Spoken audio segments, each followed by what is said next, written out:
Yaxın vaxtlarda isə şəhər üçün yeni nəqliyyat növləri, kanat yolu tikintisi nəzərdə tutulub. Hörmətli Eldar müəllim, vallah bizim kanatda, göydə gözümüz yoxdur. Hələ avtobuslar normal işləsin, biz buna da qane olarıq. Yəni ən azı sərnişinlər yolda qalmasınlar, avtobuslar tez-tez sınmasın, avtobusların qapısı normal açılıb bağlana bilsin, pəncərə şüşələri yerində olsun, oturacaqları səliqəli olsun, insanlar ayaq üstə gedib gəlməsinlər. Yəni biz hələ avtobus xidmətini bir düzəldək, sonra kanadı fikirləşək, göydə gedib gəlməyi düşünək.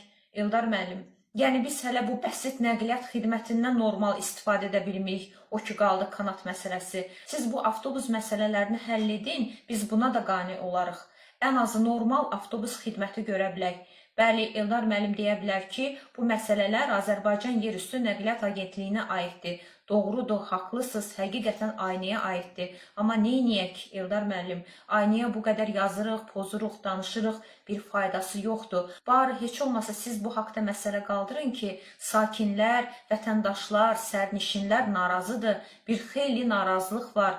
Ey ayna, işini elə düz qoş ki, insanlar normal nəqliyyat xidmətindən istifadə edə bilsinlər. Heç olmasa sözümüzü siz çatdırın.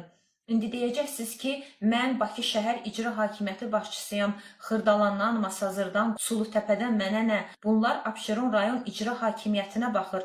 Yenə haqlısınız Eldar müəllim. Amma neyniyək? Heç olmasa arada bir sizi görə bilirik. Mən şəxsən Abşeron rayon icra hakimiyyəti başçısını hələ indiyə qədər görməmişəm. Qarşılaşmamışam. Yenə arada bir sizi görürük, sözümüzü, dərdimizi də sizə deyirik. Heç olmasa siz bizim problemimizi öz həmkarınız olan Abşeron rayon icra hakimiyyəti başçısına çatdırın, xahiş edirik.